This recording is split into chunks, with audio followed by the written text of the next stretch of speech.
چلیے میں نوجوانوں سے کہتا ہوں، بزرگوں سے بھی کہتا ہوں، چلیے ایک پریکٹیکل کیجیے آپ صرف 1 مہینہ، only 1 month نماز کو قائم رکھیے. کچھ بھی ہو جائے، ٹرین چھوٹتی ہے چھوٹ جائے، گاڑی چھوٹتی ہے چھوٹ جائے، کچھ بھی ہو جائے، لیکن نماز مت چھوڑیے. میں پریکٹیکل بات کر رہا ہوں. 1 مہینہ اس پر قائم رہیے، پھر 1 مہینے کے بعد نماز خود ہی آپ کو نہیں چھوڑے گی. آپ کر کے تو دیکھو یار، کر کے تو دیکھو میرے پیارے، پھر دیکھو کیا لطف آتا ہے. آج تمہیں سایہ بھی ڈرا رہا ہے نا، سایہ سے بھی ڈر لگ رہا ہے نا. نماز کو اپنے سینوں سے لگا دو. خدا کی قسم، ظلم و تشدد کی کیسی ہوئی آندھیاں بھی چلیں گی نا، اس سے بھی خوف نہیں آئے گا تمہیں. جو بندہ 5 وقت اپنے رب کی بارگاہ میں حاضر رہتا ہو. ارے بھائی، ایک آدمی ہے جو منسٹر کی آفس میں کام کرتا ہے، اور دوسرا آدمی جو آفس میں کام نہیں کرتا لیکن 3 بار پرائم منسٹر کے پاس جاتا ہے. تو دیکھیے کیسے سینے چوڑے کر کے چلتا ہے وہ. اس کا آنا جانا پی ایم کے آفس میں ہے. دیکھیے اس سے لوگ ملتے، ارے صاحب یہ پی ایم کے یہاں، اس سے پی ایم سے تعلقات ہے، پی ایم کے یہاں آ جاتا ہے، ہمارے پریزیڈنٹ سے اس کے تعلق. دیکھیے کتنا بے خوف گھومتا ہے اس ملک میں. اور تم، اللہ نے کتنا فضل فرمایا کہ 5 وقت تمہیں یہ سعادت نصیب کرتا ہے. میرے بندو آؤ میری بارگاہ میں.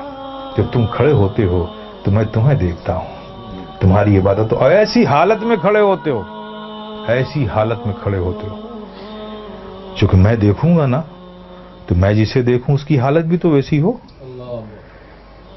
پیارے آقا صلی اللہ علیہ وسلم ارشاد فرماتے ہیں کہ رب نے فرمایا، جب ایک بندہ نماز کے لیے مسجد میں جاتا ہے اور نماز کے لیے وہ کھڑا ہوتا ہے، تو کھڑے ہونے سے پہلے رب فرماتا ہے فرشتوں سے، اے فرشتوں، اس کے اندر جتنے گناہ ہیں نا وہ اس سے جدا کر لو، نکال لو، اور سارے گناہوں کو الگ کر دو اس سے.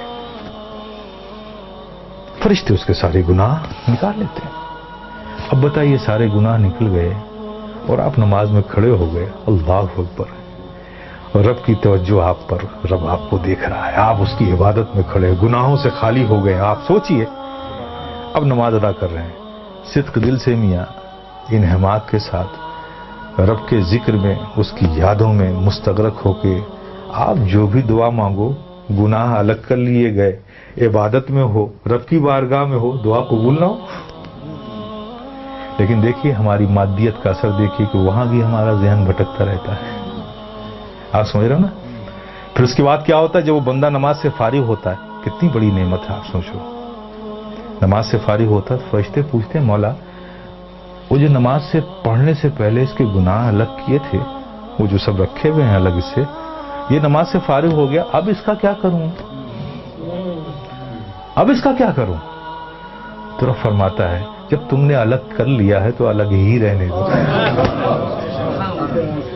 آئے ہائے، کتنی بڑی نعمت سے ہم محروم ہو رہے ہیں، خدا کی قسم ہے. اس لیے میرے عزیز، میرے پیارے، یہ بہت بڑی نعمت ہے، بہت بڑی نعمت.